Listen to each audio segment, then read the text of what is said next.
Yan, shoutout sa lahat ng mga kadidiis natin dyan, mga kapatid, saan man kayong sulok ng mundo. Like, share, subscribe sa ating channel. I am Recap Vlog, the small vloggers of DDS, mga kapatid.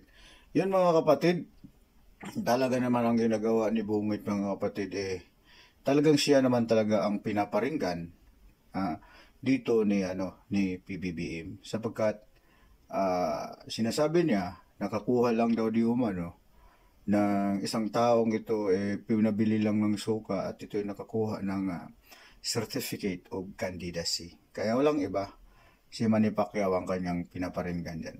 Diba? Kung ako sa iyo, Manny, alis ka na dyan. Ganun rin lang naman, wala ka ng panalo ngayon O, wala ka ng panalo ngayon kasi nga, dyan sinusuka ka na.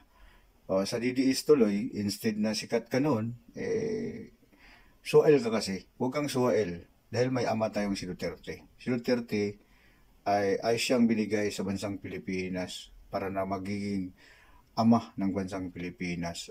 Bakit hindi siya namatay kaagad ngayon mga kapatid? Dahil pinagkaloob ng ating Panginoong Diyos na siya talaga ang mag-ayos nito. Di ba?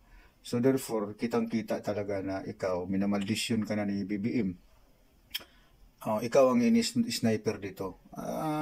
Sa pagkakaalam ko, pag ikaw ay magiging member sa NPC o saka bilong ka sa isang mayroon kang binibigay dyan, di ba? So, sayang ang pera mo pala. Kung nag-independente ka na lamang, wala kang pinapiburan, bakit ka nag-line up dyan? Di ba?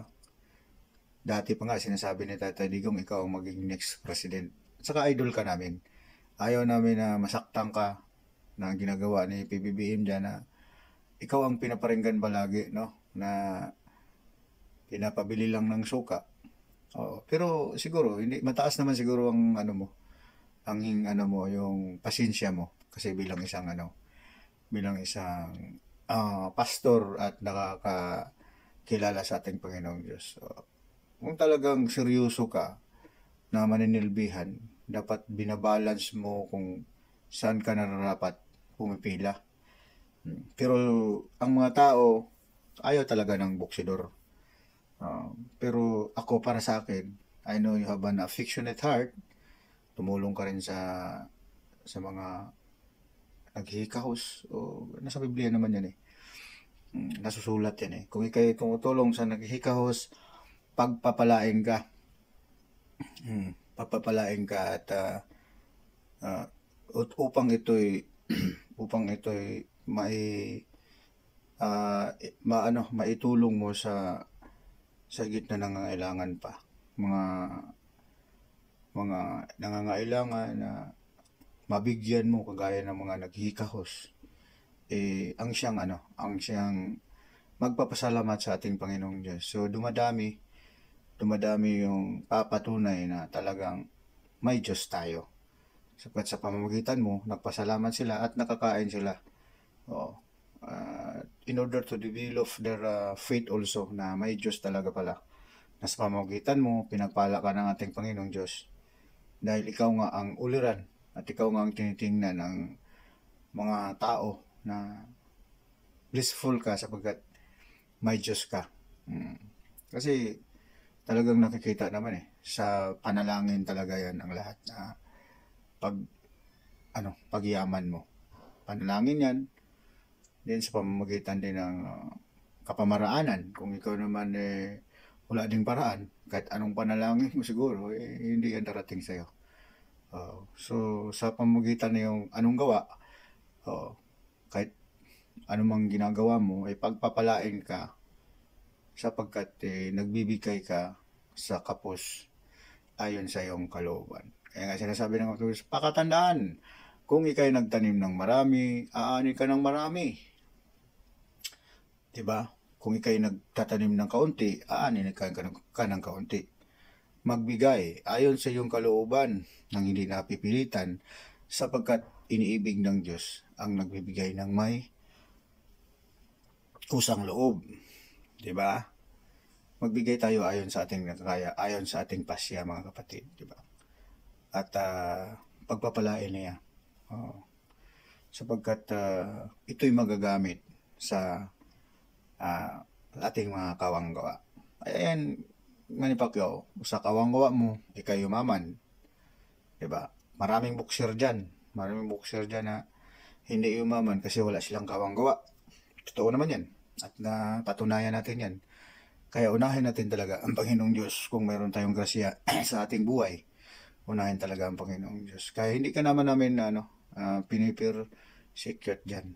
Dyan ka, desisyon mo na yan. Yun ang desisyon mo eh. So therefore, ayaw mo sa mga taga-Davao nyo.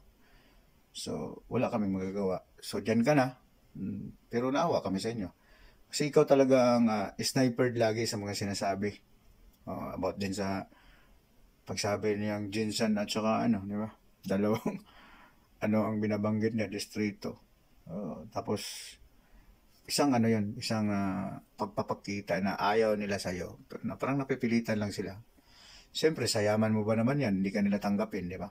So, klarong-klaro. At pinapakita din dito na talagang wala silang amor sa'yo. Kaya, mas maigi nga sana kung independent ka. Mas maigi ng independent ka. Ikaw talagang pinaparinggan dito na pinapabili lang ng suka. Nakakuha ng certificate. Sino ba yun? Pinabili ng suka. Hindi naman kaming vlogger.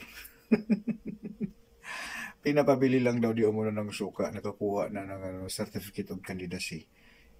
Tamang-tama, mayroon ka rin yung ad sa about sa suka. Kaya yun, ikaw ang natamaan dito. Kaya ikaw ang pinapatamaan dito. Sure ball yan. Nawa din naman kami sa'yo. Idol ka namin. Yung mga panahon na kayo nagbubuksing, pinapanalangin ka rin namin. Kasi ang panalangin ay may maraming magagawa sa tao yan. Kailangan namin na maging successful ka sa iyong career sa boxing sapagkat ikaw naman ay may kawanggawa. You have an affectionate heart, help other people, diba? Yun. Kaya naging yan ang tinatahak mo, ang pagyaman mo.